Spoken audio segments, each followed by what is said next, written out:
Euro to US dollar is the single most traded currency pair on the planet, with well over $1 trillion changing hands across this one exchange rate every single day.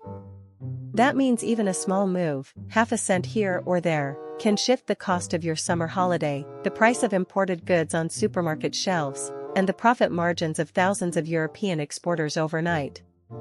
Today, on Tuesday the 28th of July 2026, traders are once again glued to their screens as the euro tries to find its footing against a resilient US dollar. So what exactly is happening right now? Why does it matter? And where could this pair be heading next? Let's break it down. As markets trade through this week, the euro remains locked in a tense tug-of-war with the dollar.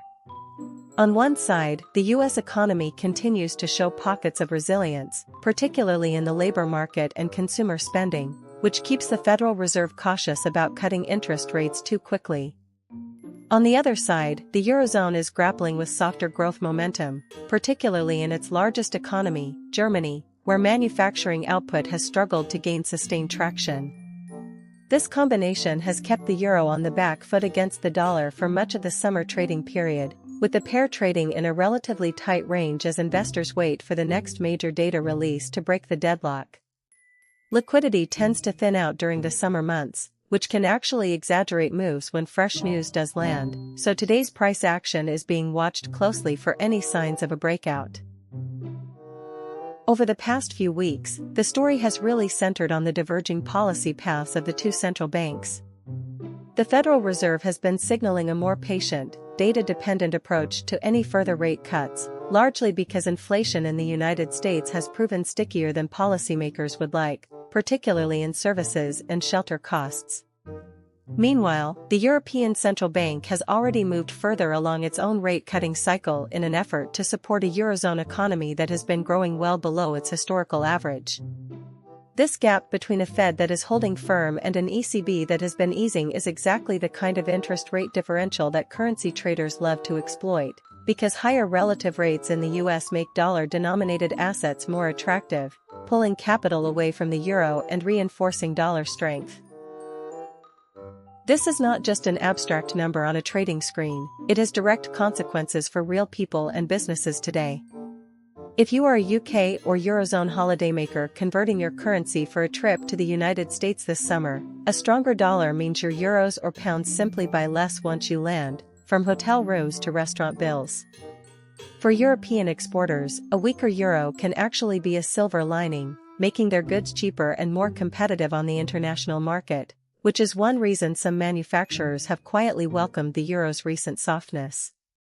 On the flip side, Eurozone importers bringing in oil, gas, and other dollar-priced commodities are paying more for the same volume of goods, which can feed through into higher costs for consumers further down the line.